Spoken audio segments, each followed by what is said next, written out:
last week we looked at and studied the preface, the introduction, in the first chapter on jhana meditation. And so we learned what the Buddha taught and why he taught the way he taught, why he presented his Dhamma in the way he did, and the things that he didn't teach. And then we looked at the only meditation method the Buddha ever taught, which is jhana meditation. We looked at the method, the technique of it, of being mindful of the breath in the body, and that as distracting thoughts and feelings arise and pass away, we simply stay with our breath. And now in the Four Foundations of Mindfulness, through the Satipatthana Sutta, and there's other suttas that are very similar, the Buddha teaches how to apply the jhana meditation method to what will occur in any meditation method or any meditation session. And it's very specific and well focused when we start getting into this Four Foundations of Mindfulness. And again, remember, this is the only meditation method the Buddha taught. He taught it for the sole reason for deepening concentration. And then, as you'll see in the sutta, to take that concentration and support the refined mindfulness that's necessary to hold in mind the Eightfold Path as a path of awakening, and to apply that concentration and refined mindfulness to very specific themes of the Dhamma. What I'm talking about is the structure of the Buddha's Dhamma itself, when followed, prevents further distraction by getting into abstract dharmas, abstract philosophies, abstract religious ideals, which the Buddha studied. Remember, the Buddha studied all of the meditation methods available at the time. He studied with the foremost so-called spiritual teachers, all of them teaching variants of the Vedas, primarily, the precursor to modern Hinduism. And he rejected all of them as not leading to his goal of concentration and understanding. It's interesting that variants of the meditation methods that the Buddha practiced and dismissed 2,600 years ago are still practiced today and called meditation methods. And that's fine. I'm not dismissing them or putting them down, just to make the point that it's not what the Buddha taught.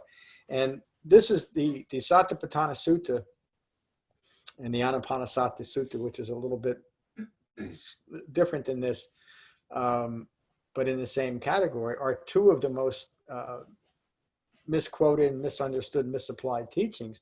And usually it follows from just using the name of the sutta and then creating some kind of teaching out of it, meaning Satipatthana Sutta simply really means to be mindful, but in a very specific way. The Buddha is using a general term, but within the framework of his Dhamma, it's very specific application of mindfulness. So, and the point I'm making here, it's not just to be mindful of everything that's occurring, because that's really just an excuse for continued mindful distraction, analyzing what's occurring, grasping after everything and kind of holding on to it, meaning we've made a worship out of the present moment and out of a misapplication of mindfulness. The Buddha taught mindfulness in a very specific way, and it primarily established in meditation, and then, as we'll see, to apply that mindfulness in very specific ways. So this is from the Satipatthana Sutta. In that sutta, the Buddha teaches the Four Foundations of Mindfulness. A practice of mindfulness without this foundation can often lead to confusion and distraction on the path of liberation and freedom, meaning misapplied mindfulness is simply not something the Buddha taught, and you won't be practicing the Buddha's Dhamma with misapplied mindfulness. Mindfulness is the seventh factor of the Eightfold Path. It is part of a practice of transcending stress and unhappiness, rather than simply reducing or managing stress. And I don't mean this to be a knock. Let me go a little bit further, because you might pick up my reference, but I don't want it to be picked up in the wrong way. Mindfulness used to manage the stress of modern life in the phenomenal world can and does bring great benefit to human health and well-being. Mindfulness with the intention to manage or reduce stress does not have the same intention, known as right intention or right resolve, the second factor of the Eightfold Path, as what the Buddha taught. Holding in mind right intention determines the ensuing result of any action or activity. So in a general way, I'm referring to John Kabat-Zinn development of mindfulness-based stress reduction. And I have great respect for Mr. Zinn and Kabat-Zinn and mindfulness-based stress reduction, he was always very clear in portraying that as not something that the Buddha taught, something that he put together that is very effective. There's people here that have been through the training. It's very effective in helping people manage pain and to reduce stress. It's simply not what the Buddha taught, and it's not the type of mindfulness the Buddha taught. The Buddha taught a very different application that is framed by the Eightfold Path. And again, the importance there is to understand that mindfulness is a word that has endless applications, and the Buddha has a very specific application of that. The Four Foundations of Mindfulness is taught to bring immediate mindfulness of what is occurring during jhana meditation. Mindfulness is the quality of mind that supports developing lasting peace and happiness. Mindfulness within the framework of the Buddha's Dhamma. Practicing mindfulness, the reason why I said that, and I'm not sure if I taught this last Saturday or Tuesday, mindfulness simply means to recollect or to hold in mind. So we can do that with anything, and it's accurately called mindfulness. I can be thinking of what's happening tomorrow. I'm distracted in the moment, but that's an aspect of mindfulness, thinking about tomorrow. The best description I can give from my own personal experience is for many, many years, I spent my life in the bottom of a vodka bottle or a pot bag or a cocaine bag. And my mindfulness, I was practicing mindfulness every moment of my active addiction. And it's the most obvious application of mindfulness. I couldn't get out of my mind the next drink or a drug. That's the definition of mindfulness. That nearly killed me a few times in my life.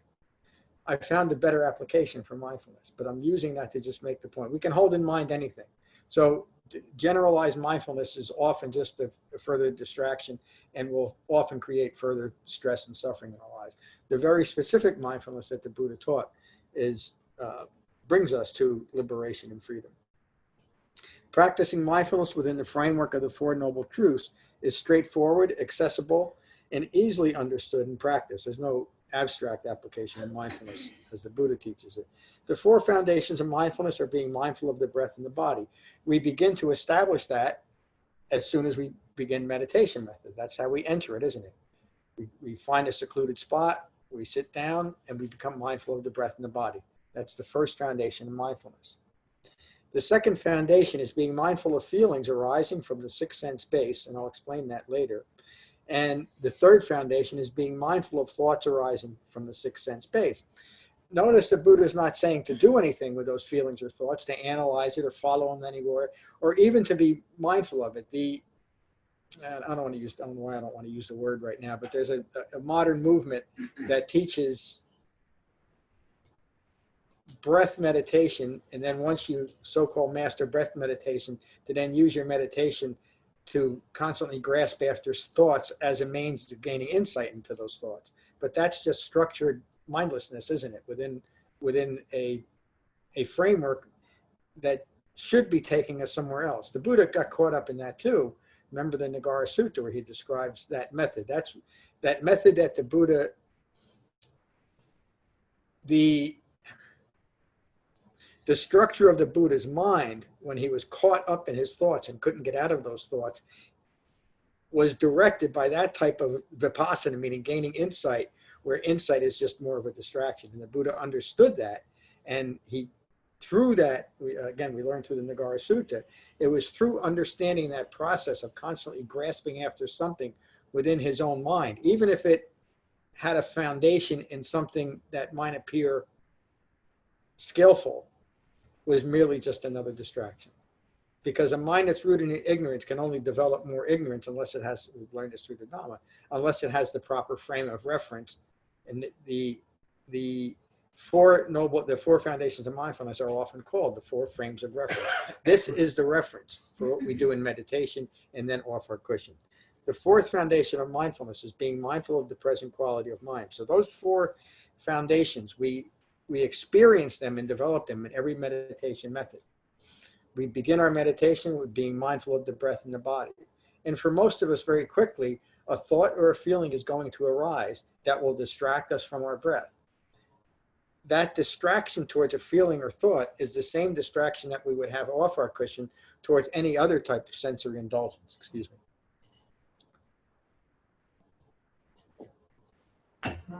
but it's represented in meditation. Let me step back. That the constant distraction of moment by moment life is experienced directly through feelings and thoughts during meditation, even though there might be thought constructs about it, such as I'm picking up a new Ferrari tomorrow, or I can't wait to get to my next glass of vodka. In this moment is where I'm applying that during meditation. And so the feeling arises during meditation of, wow, I'm picking up that new car tomorrow. And rather than start following that train of thought, I learn to come back to my breath and my body. In that moment, I'm increasing concentration. And we're also avoiding the misguided notion that let me go explore why I'm distracted by that new Ferrari that I'm picking up tomorrow. That's just more distraction, isn't it? Or where is that anger coming from? Or where is the resentment coming from? Or the fear coming from? Where is all this coming from? Well, the search for where all this stuff is coming from is an endless search unless it's framed by the Eightfold Path. And immediately the Buddha says your distraction isn't coming from what you're holding in mind. The results of this is coming directly from this feeling or thought arising. So in meditation, we unite our mind and our body by our breath. Something occurs to take us out of our mind and our body, a feeling or a thought. And immediately we, without analysis or distraction, come back to the breath and the body. And that is the basic practice. And that fourth foundation of mindfulness that the Buddha is talking about, I reference it at the close of every meditation. Notice the quality of your mind. That's the reference to the fourth foundation of mindfulness. Meaning when we can be at peace with any quality of mind, we have developed the Dhamma to its culmination. Do you see the paradox in that? Yeah. Mm-hmm. The Dhamma doesn't mean that there will not be moments in life that anybody would classify as ideal. It simply means we won't be distracted by the need for what's occurring in this moment to be any different than what it is. Why? Because it can't be. And all of that, you can take it from external situations. They're already occurring. The world is present in this present moment. The things that are occurring cannot not occur. That's the macro vision. The awakened micro vision is that my mind is exactly the same way. What's occurring in my mind in this moment, what may be generating distraction or fear or distress or calm and equanimity, is simply the present quality of my mind. And if I recognize that, then I can continue towards developing a mind that is always resting in equanimity no matter what's occurring. And when I make that reference that we gain the ability to be at peace with less than peaceful mind states, that's what I'm referring to. That's what the Buddha is referring to. It's not an escape from reality. It is just the opposite. It's complete immersion in what's occurring in life without the need for it to be any different. That's the way a mind, and think about that. That's the only way that a mind can be united with its body without greed, aversion, or deluded thinking, and stay there. And then every moment of life is meaningful. Why? Because we're actually living it. We're not distracted by the need for what's occurring in this moment to be any different than it is. That's truly living in the now, isn't it? And continue. So I made reference to the six sense base. The six sense base is our five physical senses and conscious thought.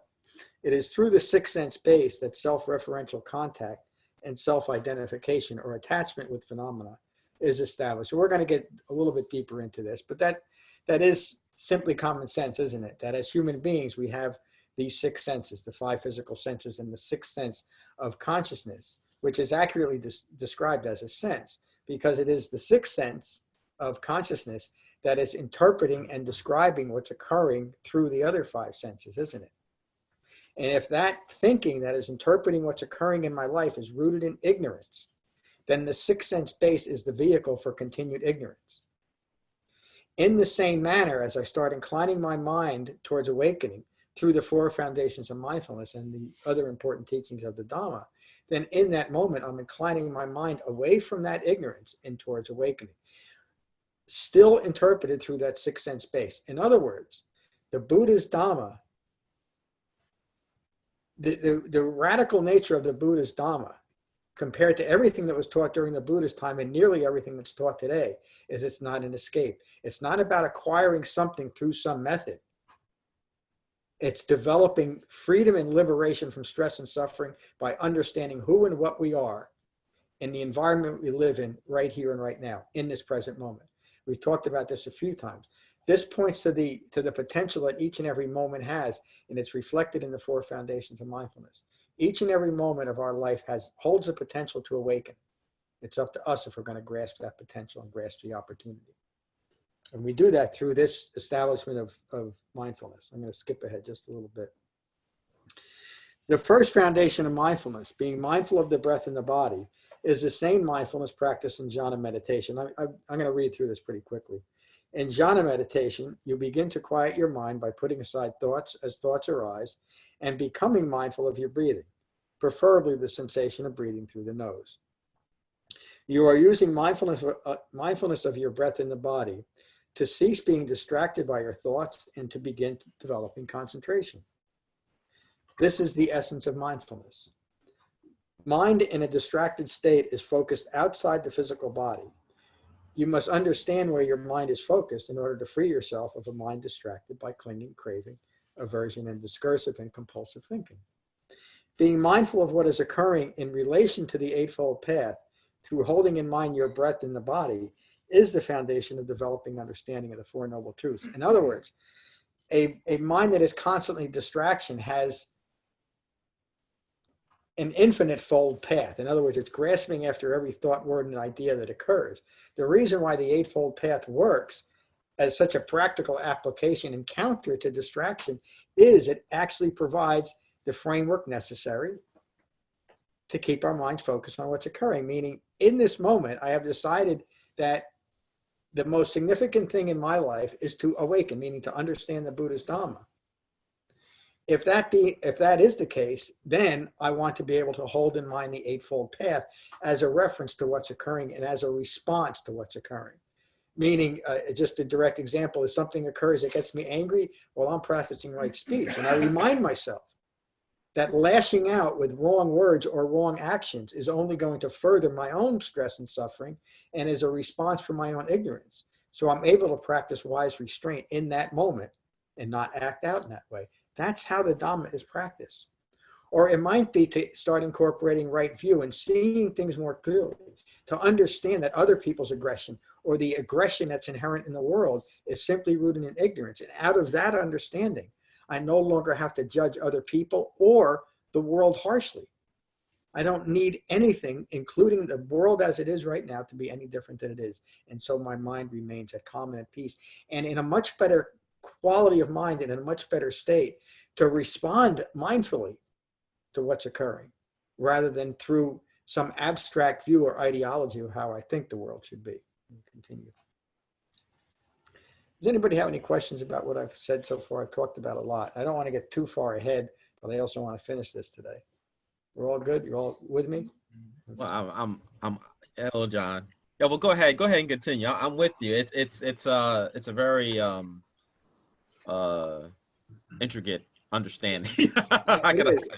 It is and it isn't. If we remember to always bring this back, and thank you for bringing that up, it is very intricate because our minds are always grasping after things and attached to a lot of things, including the views of how mindfulness should be and what I might want to hold in mind. In other words, I might want to hold in mind the Ferrari rather than my breath. It's a little bit more exciting to hold in mind the Ferrari, isn't it?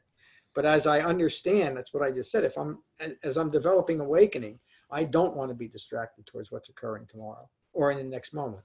I want to have my mind united in this body. And so the simplicity of being mindful of my breath in my body, feelings and thoughts arising and passing away, and to be at peace with it, whatever present quality of my mind is in this moment, is the essence of simplifying that process. In other words, rather than be stuck in the intricacies of this, come back to what's occurring right here in the present moment. And in that moment, if I'm not distracted by what I'm feeling or what I'm thinking or insisting that the quality of my mind be different than this moment, then I am living my life as my life is unfolding. And that brings all the rewards of the Dhamma. I have to be here for it to experience. Alan Watts was right about just a few things, but he wrote some interesting stuff. Be here now. The essence of the Dhamma is that we have to be here in a mind united with its body, but not just being here now. And this is where, I don't need to go there. I was going to say, this is where Mr. Watts missed it a little bit, and he did. Most human beings can't do that, can't actually be here now without the structure of the Eightfold Path, because our minds are too distracted. Thanks, Athene. Being mindful of your breath and your body interrupts outward focus clinging conditioned thinking, and begins to quiet your mind with directed inner mindfulness. Remember all our classes on jhana, and as we go through the different levels of jhana meditation, the 4 levels, we pass through that first initial level, and then we pass beyond directed thought, meaning directing my thought towards my breath and my body, away from being distracted by feelings and thoughts. And we progress to the 3rd level and the 4th level of jhana that way. But directed thought is part of the process that's initiated in the 4 foundations of mindfulness. The second foundation of mindfulness, being mindful of feelings, becomes possible once your mind has quieted enough to be able to hold in mind your breath and your body for a few moments. And I really could say for just a few moments, because that's the beginning of jhana meditation, which will culminate in awakening. So again, think about the brilliance of what Siddhartha Gautama developed. He found a way to take any human being who was rooted in ignorance and distraction, ignorance of 4 noble truths. He found a method that works to pierce that veil of ignorance and distraction and bring that mind back in its body in a way that mind can understand what is occurring. There's nothing abstract, and it's not all that terribly intricate, although it sounds that way at first.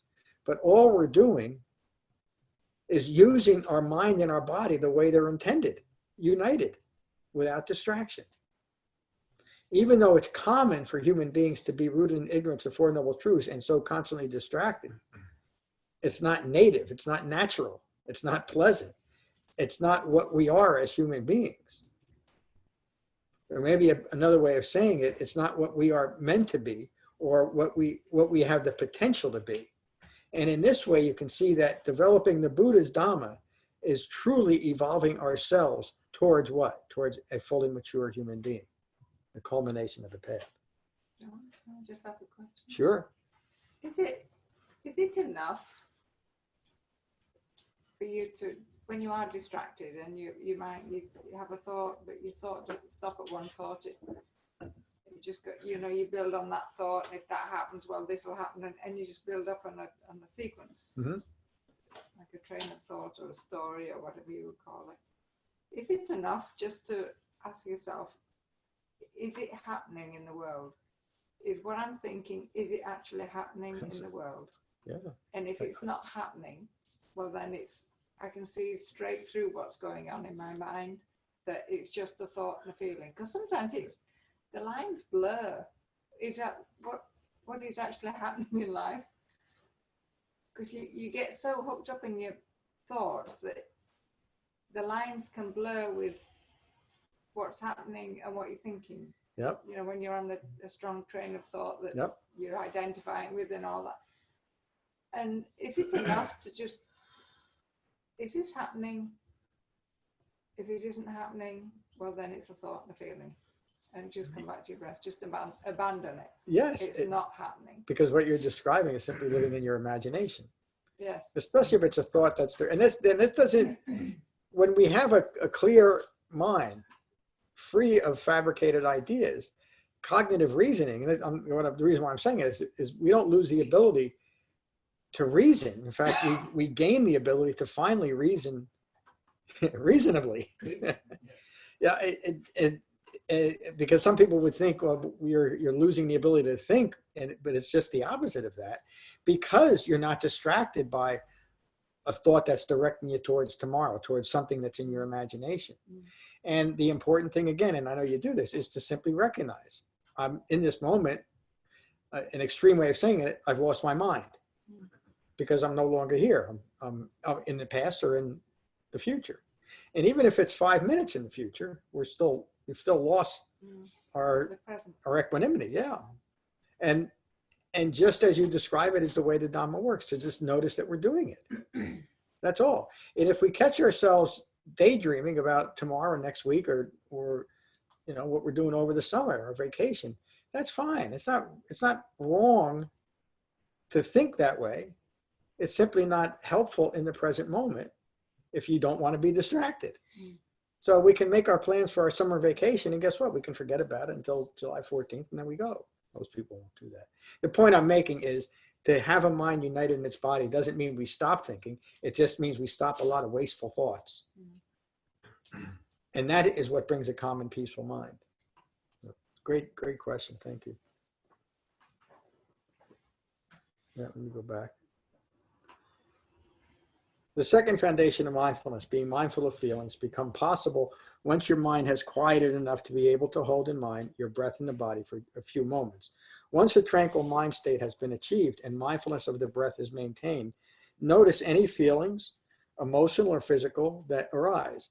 If you become mindful of an emotion such as frustration, anger, fear, resentment, etc., simply recognize that a feeling has arisen, and while maintaining mindfulness of your breath, put aside any thoughts in reference to the feeling. That in itself is a pretty momentous development for most people, to just do that. But it's not something that's beyond anybody's ability, is it? But to actually do it is something that takes directed thought. Because in the past, it was undirected thought that always had us churning out one thought after another that was simply maintaining anatta, maintaining fake views of self in relation to the world. And this is the direct counter of that. You may want to begin to blame yourself or others to justify the feeling, but put these thoughts aside. You may be drawn to analyze or even encouraged to analyze the feeling in some other way. You may ask yourself, where did the feeling come from? What circumstances took place to bring a rise to the feeling, especially if it's a feeling that we would rather not have. We're always looking to blame that on something or someone, a situation. Put these thoughts aside. It is enough to recognize the feeling for what it is while maintaining mindfulness of your breath. And that's how we immediately diminish any self-referential views that are attached to the thought, because it's a self-referential view that has us analyzing or blaming, etc., etc. When we simply and dispassionately come back to the breath, when a feeling is distracting us, or a thought attached to that feeling, or simply a train of thoughts, we are deepening concentration. We're practicing the four foundations of mindfulness as the Buddha intends us to do. Let go of the judgment attached to the emotion. That's an emotion, by the way, the best description is just that. It's a thought attached to a feeling. It's not just a feeling. We created something out of a feeling by wrong thinking and created an emotion. And what is emotion? Emotion is the physical feeling of stress, isn't it? And we know from the last 30 years, at least, medical science is showing that stress is one of the most debilitating things for any human being. And it's just this way that it develops from wrong views. Tim. I'm sorry. Go on.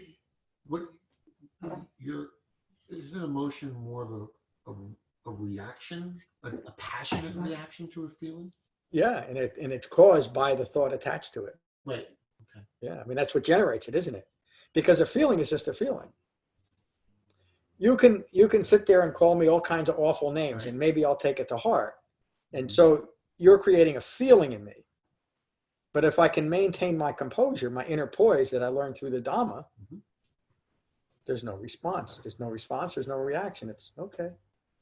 And again, and if I feel that there's some value in continuing the conversation with you, to you, then I might engage with you. Or I might just maintain my mind in my body, not lose my mind over it. And again, it's a worldly condition. The Buddha's Dhamma is meant to be practiced in the world, not in an abstract idea of some mystical or magical place that I hope to even, a magical or mystical place could be right here and right now in the midst of stress that I'm living in. That's called taking an extreme positive view that everything is wonderful. You've created this bubble for yourself that has to burst, and it creates constant stress to maintain that type of view. Because the Buddha teaches us immediately, his first teaching was, guess what? there's going to be times when life sucks. And he's basically saying, get over it, but not in a mean or cruel way. He's saying, you don't even saying getting over it. He's saying you can understand it, and so you don't have to react to it, because these things are common in life. Birth, sickness, aging, and death. Not getting what we want, receiving what we don't want. Having a life experience that is, in short, as the Buddha teaches, 5 clinging aggregates. Clinging to this fake reality that we created in our own minds. Let me continue. An emotion is a reaction to an event, judging an event in some way. The reaction caused by judgment further intensifies the feeling, and further conditions our conditioned mind. And we've all had that experience of feeling that we were wrong, and we start just ruminating over it, and it gets worse and worse and worse. Everybody has had that. We're all human beings. It's what happens. Notice that it is a reaction to an external event that was perceived through one or more of your 6 senses that initiated the feeling. In other words, even though we like to think that that person or that event made me feel this way, nothing and no one can make me feel any way unless I want to feel that way. It's my choice. So while someone might be right in my face about what an awful human being I am, I don't have to react to it. Or something else can happen. You know, all the stressors that life has are only stressors if I take them as stressors. When I understand that what's occurring in this moment is occurring because I have a human life. Not that it's happening to me in a personal way. That's rooted in anatta, it's rooted in wrong view. What's occurring to me right now, whether it's pleasant or unpleasant or I'm completely ambiguous, is happening because I'm having a human life, period. It's not a human life that's stuck in circumstances or conditions. That's conditioned thinking. Another way of saying what I just said is that's the essence of deconditioning your mind, seeing things differently, not taking anything personal, especially or most importantly, what's occurring right now. It's the essence of the Dhamma. Because it can't be, how could it be personal? How could anything be personal except that I make it so? Does everybody understand that? Mm-hmm. Even something like the books that you're holding in the hand that I wrote. There's nothing personal about that, is there? In its essence, it's a hunk of paper with some words on it. That you happen to find it useful is gratifying to me and useful to all of us. But it's just a book. It's just what's occurring. It's the same thing as the Dhamma. And in this way, reality is both, wait till you hear this one out of my mouth. It's both effable and ineffable. Because it's our mind that is living in that is motivated towards living in abstraction. But it's the Dhamma that brings our mind back in our body and ends the abstraction. This is why the Buddha said it's much easier to recover through a focus on the body than a focus on the mind. Why? Because he understood that a focus on the body is uniting the mind in the body.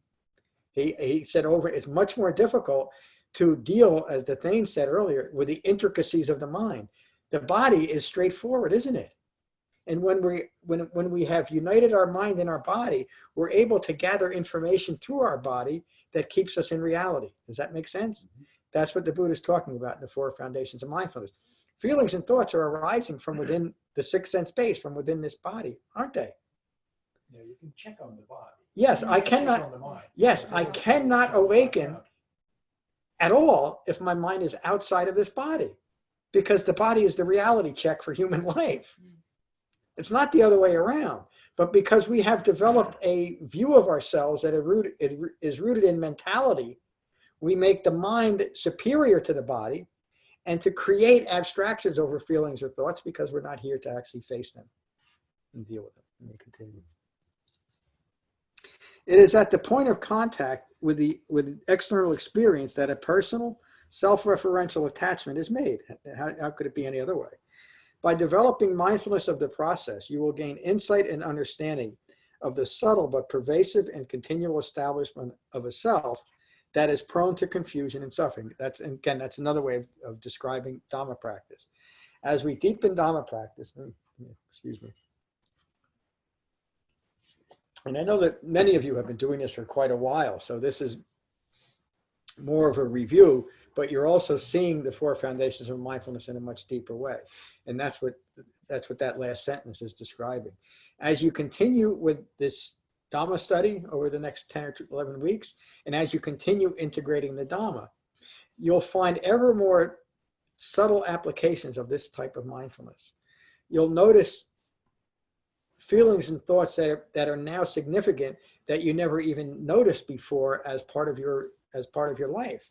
This is what I mean when I say that each moment then becomes meaningful, as opposed to always grasping after something meaningful in your life.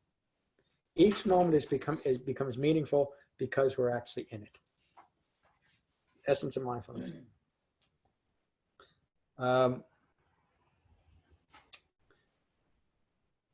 Okay, what I just said leads to this. This is the ongoing process of I-making, also known as conceit. Recognition of the initiation of I-making develops the ability to bring continued I-making to cessation. It's obvious. We have to recognize that this is what we're doing. And again, it's not happening to us. It's not something that is punishment in any way. And we're not having these life experiences because there's something wrong or lacking in me. It's simply human life.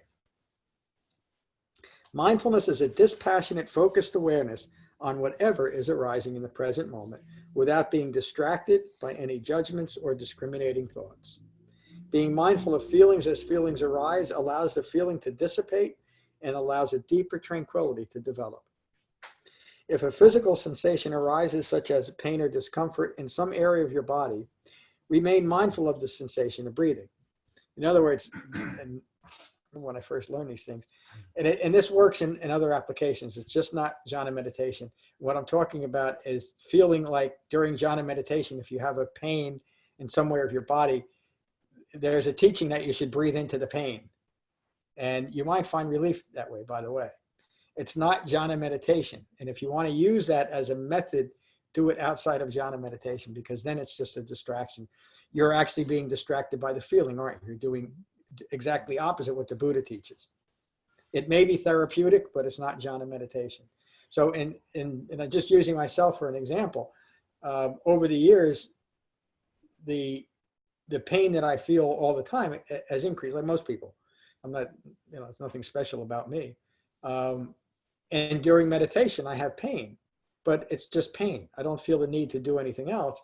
And the most comfortable time that I have in my physical body now is when I'm meditating, even though pain arises. It's the perfect time to use what I understand, to come back to the sensation of breathing. And the pain is still there, but it's no longer a distraction. So if we think that we got to use meditation in that way, please don't. Just use meditation as it's taught. If you find that type of mindful practice useful, do it outside of meditation. Note the physical sensation and immediate self-identification. Again, when we're doing that, that's what I'm referring to. Trying to use meditation to deal with pain and breathe into the pain. I'm just identifying with it, aren't I? Again, do not judge the physical sensation in any way. Do not wish that you are not having the experience of discomfort. Simply note the experience while maintaining mindfulness of your breath. And again, people make a big idea. I should say it that way. Some people make a practice over labeling what's occurring. And again, that's just another way of over exaggerating it. Pain is pain. You don't have to get into, a 5 pain, a 3 pain, a 2 pain, or a knee pain. There's pain. In meditation, and I'm practicing the 4 foundations of mindfulness as intended. Being mindful of physical sensations without further judgment often will minimize the sensation. Returning your mindfulness to your breath interrupts your reaction to physical and emotional feelings. This is the 2nd foundation of mindfulness. Being mindful that through the 5 physical senses and that 6th sense of consciousness, feelings arise within. Being mindful of feelings, being ardent and aware of feelings as feelings arise and pass away, begins to decondition conditioned mind by interrupting the discursive and self-perpetuating judgment and analysis of feelings, which is what we do all the time. Simply and dispassionately be mindful of feelings as feelings arise while maintaining mindfulness of the breath.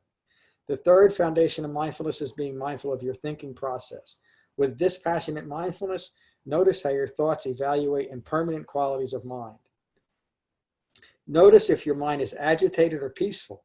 Notice if your mind is constricted or spacious. Dispassionately notice your thoughts attached to the quality of your mind, often driven by feelings. This begins to develop insight into how your thoughts have created confusion and suffering.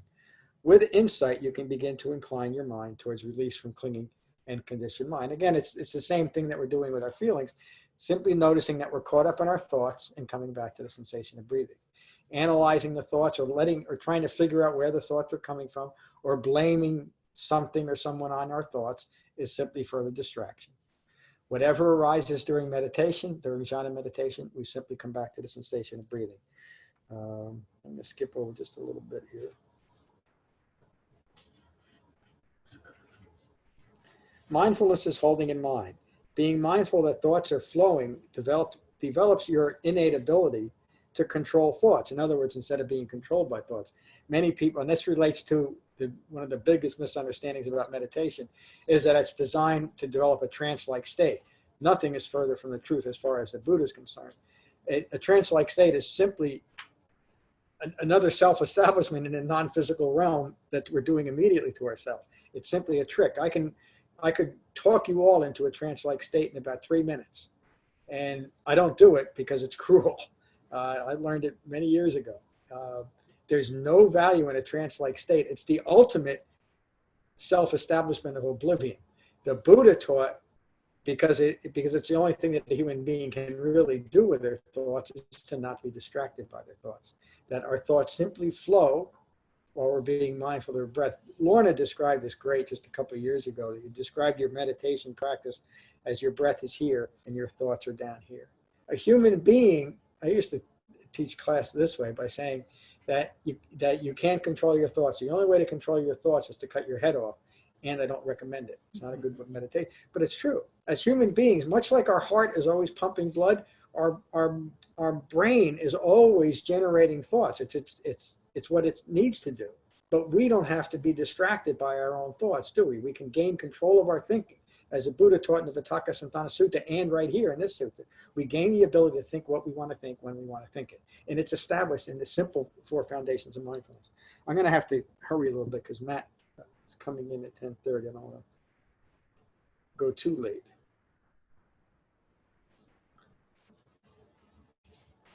Being mindful of thoughts is recognizing that thinking is taking place. Unless concentrate, in other words, it sounds silly to even say that, because we normally don't recognize that we're the thinker. It seems it's so automatic that we don't realize that we have control of each and every thought. Our thoughts and my thinking isn't happening to me. If it's unrestrained, it's because I haven't restrained my thinking. Unless concentration is developed, thoughts tend to feed themselves from conditioned thought patterns. This is discursive thinking and is an aspect of clinging mind. Through mindful awareness, it becomes clear that thoughts are an ongoing judgment of feelings and mental states. Left unchecked, this can lead to ever-intensifying emotions that can result in depression, anxiety, or other mental disease. Excuse me.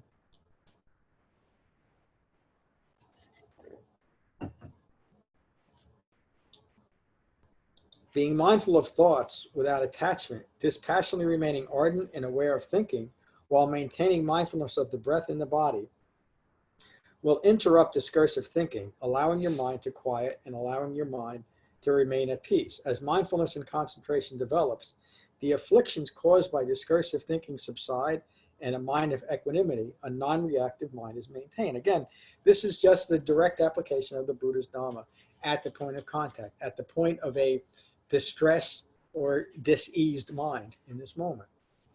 And we understand that distress in my feelings and thoughts is rooted in ignorance of Four Noble Truths. And as I practice refined mindfulness and integrate the Eightfold Path as the framework for my understanding of what's occurring in this moment, I no longer create any more fabricated views. As I'm developing that, I might recognize, as Lorna points out, and we all talk about this, that the aspect of ignorance that are still arising in our minds, but that's simply proof that we're practicing the Dhamma as it should be. In other words, it doesn't mean that because ignorance is still manifesting, that I'm not practicing correctly, the fact that I'm noticing it and able to reunite my mind and my body is proof that the Dhamma is working. And we've all experienced that. That's why these classes are organized kind of the way they are, because it gives us the opening and the vehicle to talk about just that one thing, because that's true Dhamma practice. Practicing that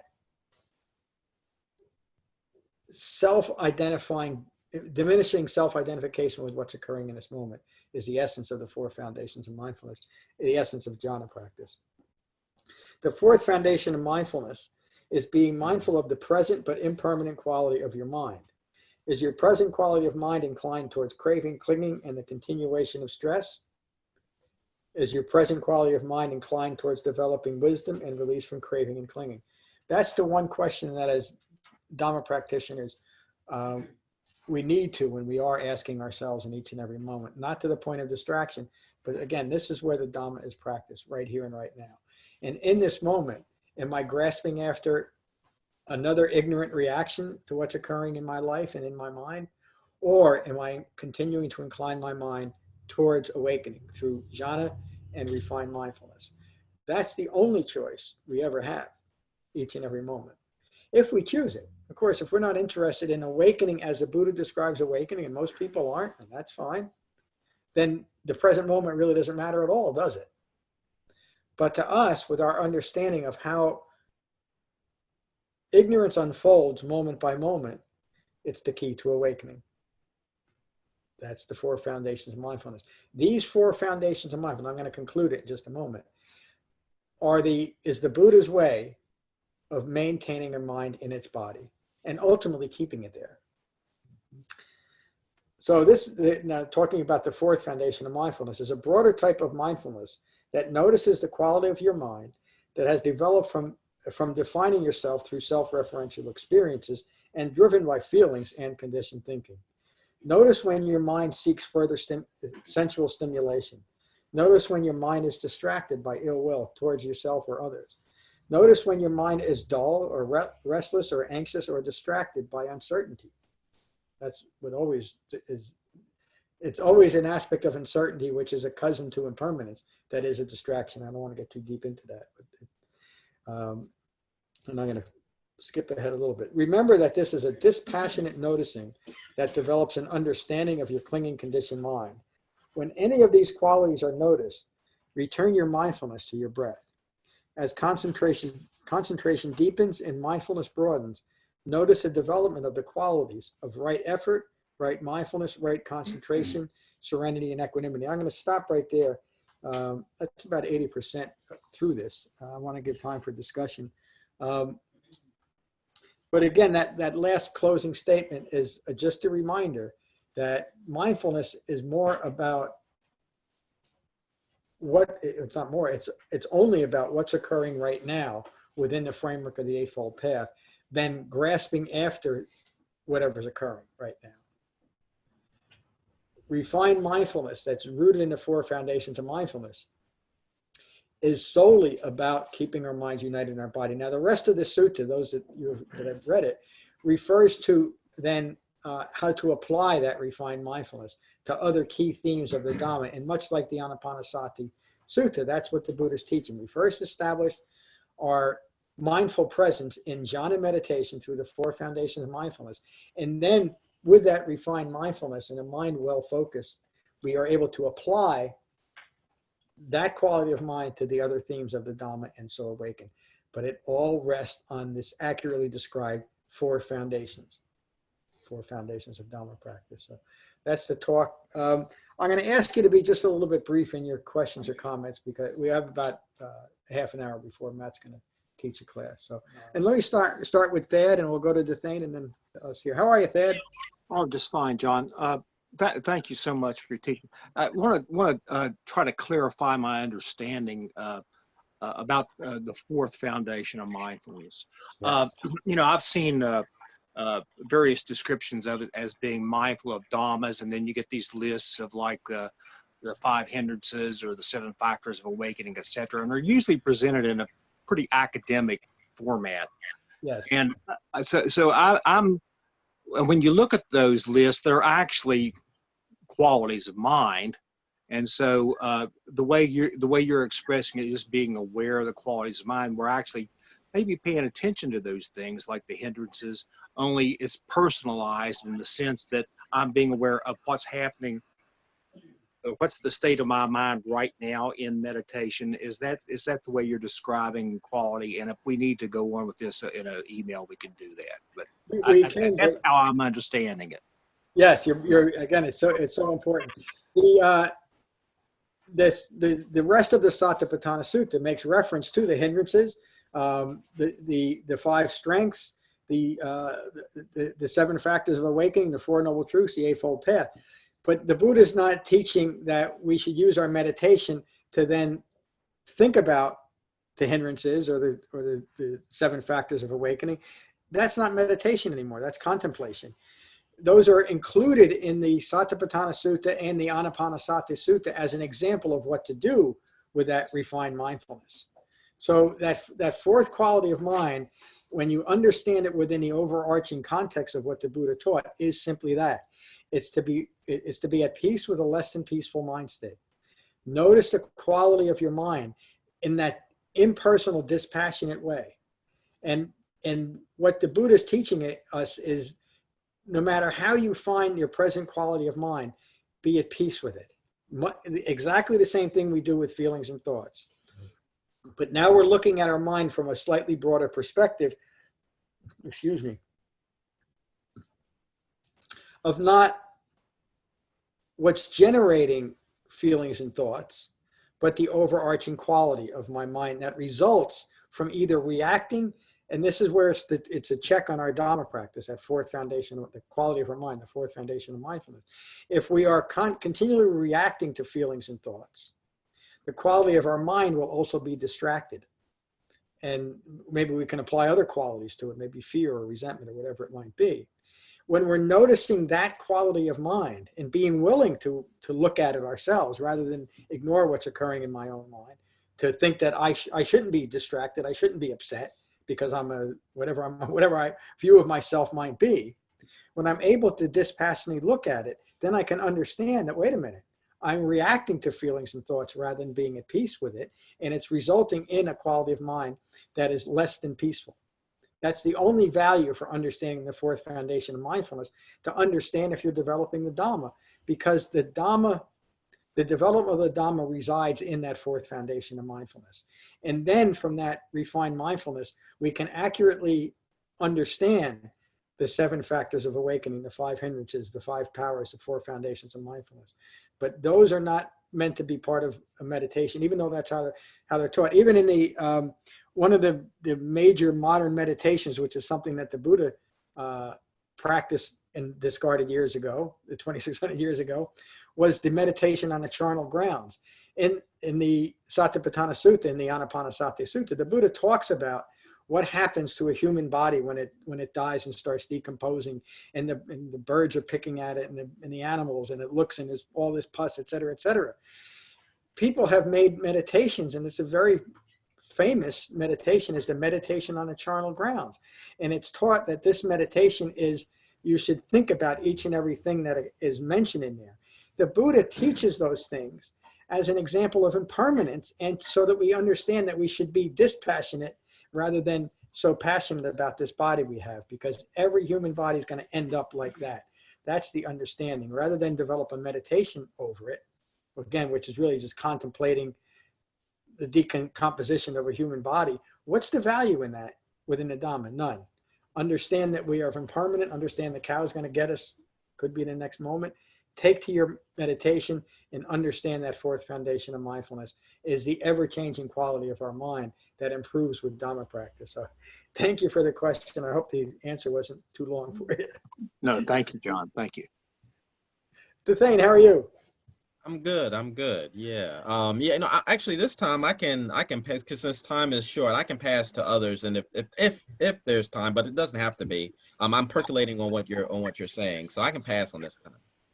All right. Well, maybe we'll come back to you, but we'll talk Monday too, right? Sure. Yeah. And you were able to open both of those, the booklet and the book? Yep. Good. Thank you. Good morning, Jen.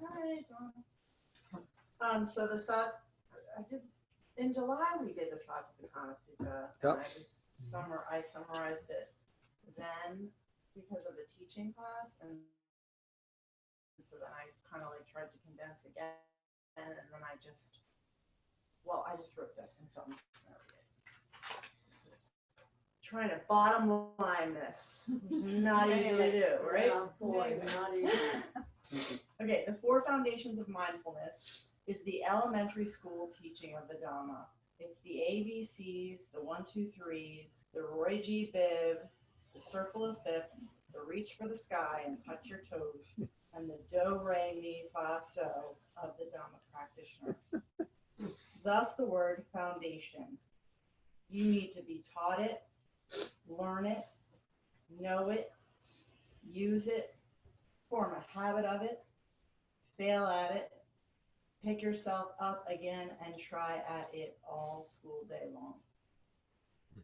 You got to sit down and practice it every day. Some people will be better at it than you. Some people will be worse. But it's your practice, and when you stop practicing, you get rusty.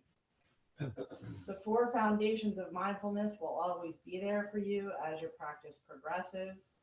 Just as an astronaut double checks her arithmetic, an author spell checks his novel, an opera singer warms up by singing the scales.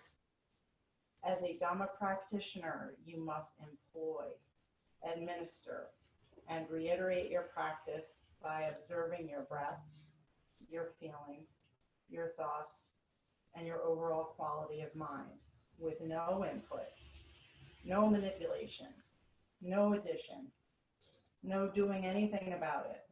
This is how to start a Dhamma practice and how to stick with it. You have to develop the habit of a human being. Oh, good. That's outstanding. Wow. Wow. Steve. And you didn't overemphasize the importance of the Four Foundations. You didn't. It was the Dhamma can't be accomplished without it. It's one of the reasons why it's so unfortunate that this sutta is so misinterpreted. I think that I wrote this to kind of like, for me, it was to, because every time I read the Satipatthana Sutta and I think about the Four Foundations of Mindfulness, I start to really get analytical about it. And you don't analyze the teachings of being taught how, when you're a child, you're constantly using directed thought. We are always using directed thought when you're learning how to walk, when you're learning how to, add and subtract and play the piano. But as an adult, everything is automatized, and we are not in the habit of directing our thoughts to what we're doing right now. And so we have to practice that. Yeah, you touched on something else. We talked. Awakening means full human maturity. As a child, we need to develop directed thought. That's how we grow into an adult and know how we can live in the world. It's directed thought to get me to get up and walk out the door. I have to have that ability, or I can't do anything. But as adults, developing full human maturity through the Dhamma, we get to get beyond directed thought to a mind resting in equanimity, because we understand it. That's the sign of maturity, isn't it? Whatever it is, whatever type of a human being matures because they understand what human life is. That's maturity. And so we no longer have to direct our thought towards something because we understand. And the profound understanding that the Buddha teaches is the human condition, what we truly are as human beings. Thank you. That was great. Lorna, try to top that.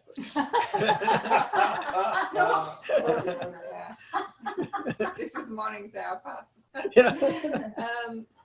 Actually, what occurred to me when I was listening to your reading and your explanations, and a while ago, before Christmas, I think it was, you said you were not going to do the book review. Yeah. You threw the book at me. Yeah, and one or two of us sort of like, you are doing that book review. Yeah. And we talked you around, we rolled you into it. You did. the reading that you've given this morning, which is your interpretation, your interpretation of the Dhamma, is so useful for you to understand the Dhamma. And your comments that you kind of public comments that you do after your reading, and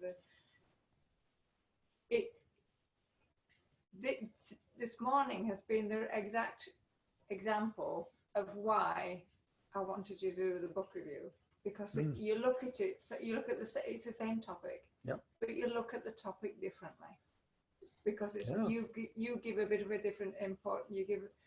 And today has just been a classic example of why you should. Every year we sit here and we do the book review. We should just have it mandatory, because it's. Oh yeah, it has to be now. So. You won't let me. Just so useful. In other words, I'm just trying to say that you're just brilliant. You know that, don't you? Of course I do. Thank you. And whenever you say, I appreciate that. I really do. I'm not trying to have any kind of false modesty, but my brilliance comes from the Buddha's Dhamma. It does. And I think Siddhartha would have said that too, that his brilliance came from his understanding. You know? How could it be any other way? It is just that way. And you're right about all those things. I'm glad we're doing this study again. And I just should mention that what I read is my commentary on the Satipatthana Sutta. It wouldn't be a bad idea for you all to go on the website and read the Satipatthana Sutta in reference to what we learned today. It's a remarkable sutta that, again, it's so unfortunate that it's mischaracterized so often. Good morning, Ron. Ah, good. Now I've got to talk to her. I'm glad I reread at least your commentary here again, because it refined my meditation practice again, to see if I'm on the right track here. What was your conclusion? I'm done being frustrated with it, but I still want to be sure that I'm on the right track, that I'm not off the track. So one of the things I saw today and when I was reading through it is that I need to be a bit more aware of the difference between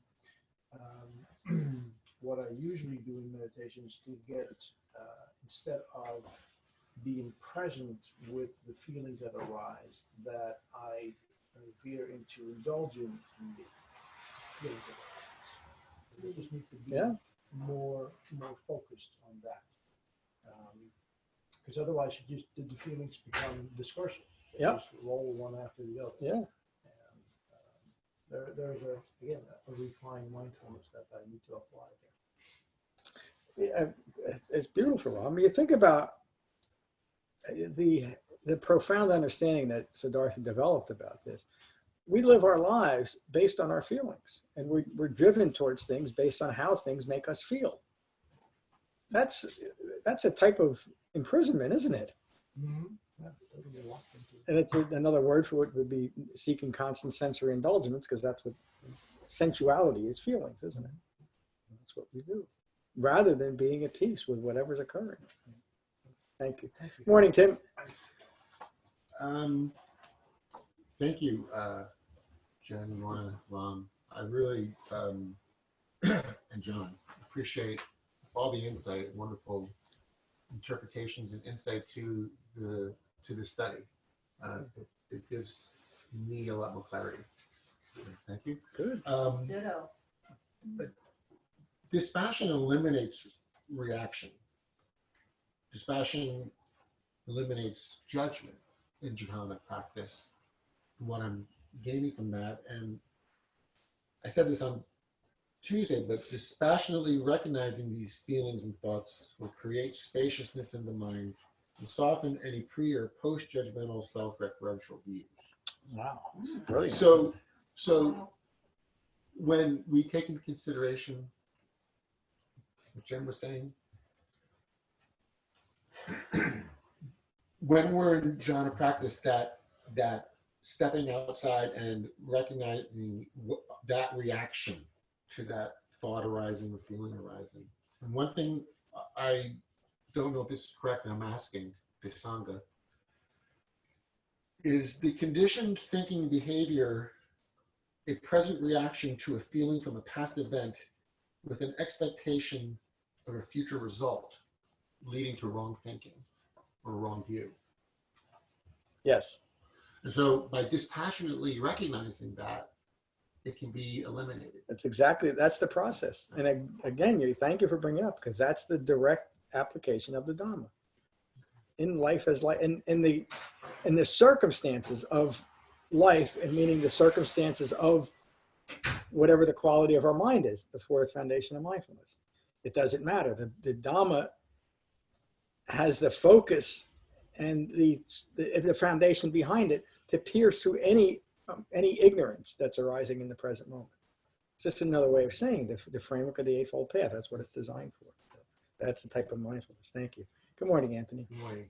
I'll keep this very brief. I was just, what Tim said just made me think.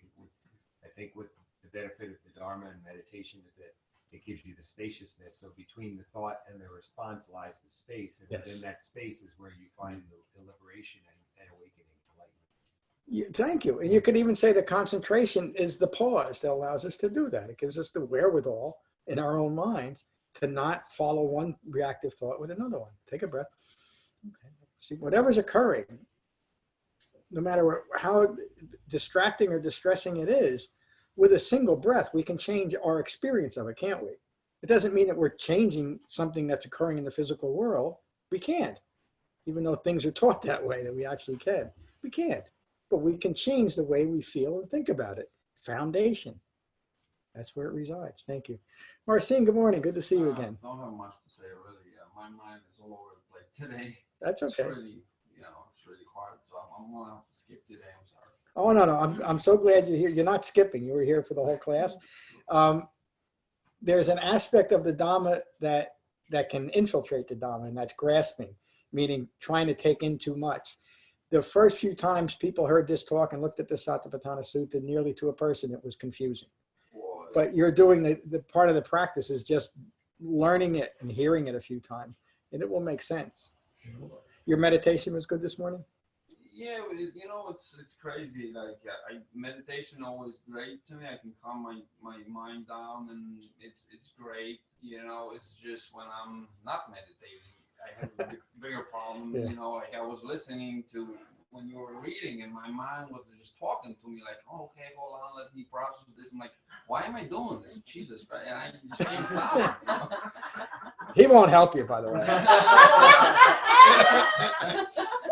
I mean, As far as I know. That was the reason I started meditating a couple months back. Yeah. My mind is just all over the place. And so you're just beginning it. And again, now you're recognizing it. And that in itself can be overwhelming. It can be like, wow, I didn't realize how distracted I was. Keep doing what you're doing. Be very, very gentle with yourself. That's a key to it. And all of these things will start making sense to you. It's just a matter of repetition. And again, you started at the right time, because over the next few weeks, you're going to get a complete foundation of what the Buddha taught and how to apply your meditation. And your meditation at home is going okay? Yeah, great. That's it. Not much to it. So I'm glad you're here this morning. Trevor, good to see you. Good to see you. Thanks so much for teaching today. There's just so much. So profound. I want to listen to the recording a few times to keep unpacking it.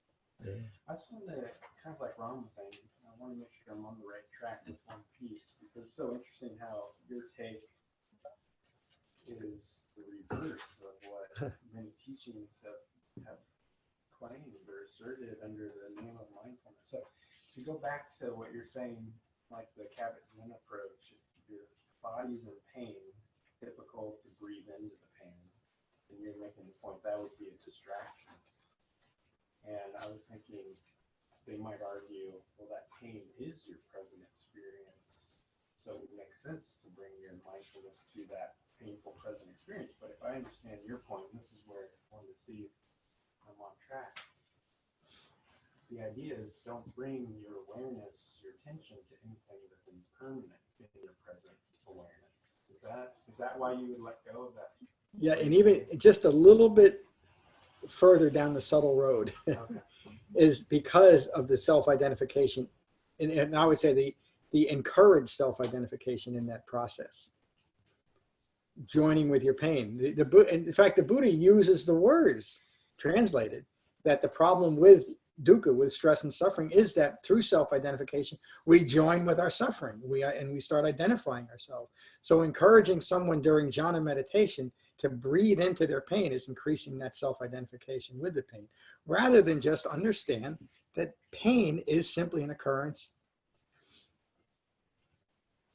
a temporary and impersonal occurrence in human life. It's just part of having a human life. And that's why the Buddha's description of dukkha is so important to understand. Even though people tend to dismiss it because it's so obvious, birth, sickness, aging, and death, not getting what you want, getting what you don't want. That's his basic description. Why is that significant? Because a mind rooted in ignorance is distracted away from that simple but profound understanding. Pain in my body, pain in my life. It's not to be managed, it's to be understood. That's the significant difference between what the Buddha taught and management of stress and suffering. They're both good ideas. In fact, especially for those that will probably never come to the Dhamma, I would say go to MBSR trainings all the time, because it is that helpful. Again, it's not something bad or wrong, it's just different. It's a different approach, and it won't bring liberation and freedom, but that's not its focus. So, did that make sense? Yes, very much. Good. Good morning, Becky. Good morning. This is the third time, I believe, that I've been through the Truth and Happiness course, and I really never understood the Four Foundations of Mindfulness. I didn't really, and I'm not sure that I still do. I am certainly getting closer, and in my meditation, I am, after studying them this week, my last two meditations, I feel like I was able to actually see my thoughts and actually be separated, my breath be separate from my thoughts. Like Lorna says, her breath is up here and her thoughts are down here. Yeah. But I still find that when I read, I get a little bit confused. So I wrote a couple of things down. And one is that in the reading, it says, an emotion is a reaction to an event, judging an event in some way. The reaction caused by the judgment further intensifies the feeling and further conditions your conditioned mind. Okay, that's pretty straightforward.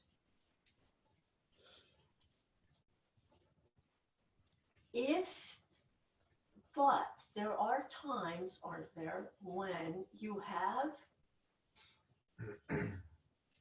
an appropriate response, emotional response to something that happens, but the goal is to have that emotional response, but somehow have it dispassionately. I mean, if someone calls up and tells you your brother died, you're going to feel sad. Appropriately sad, yes. It's appropriate to feel sad. It is. In fact, I can tell from my own experience, you'll feel those feelings in a much more profound way, but not in a way that I don't want to have them. When my dad passed away last August 14th, and he was 101 years old. He was sick a long time, so there's that component of it.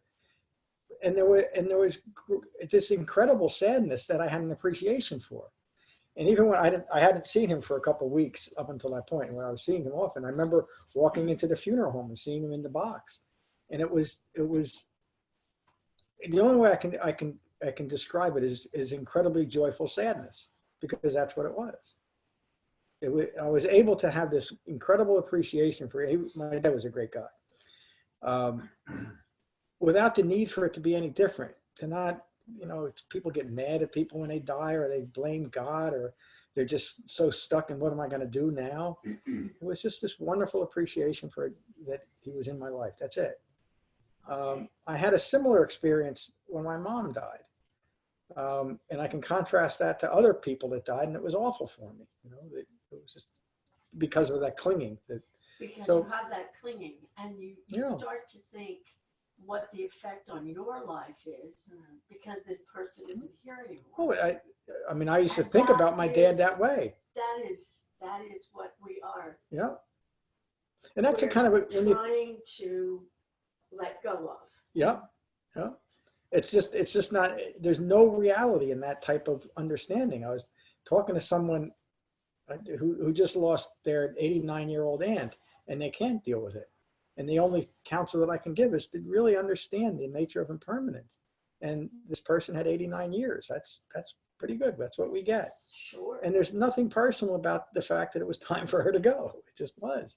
And it's not that someone called her to go. They kept coming back to that because they were stuck that God ended her life at 89 years when she had, how can you think that way? She's just gone. Thank you, Becky. Michael and Julia, we only got about a minute, so not even that. So I'm sorry to put you on that. We gotta start with All I that. need is 30 minutes. I'll make this quick. Okay? I agree with what Tim said. You hit the nail right on the head, Tim.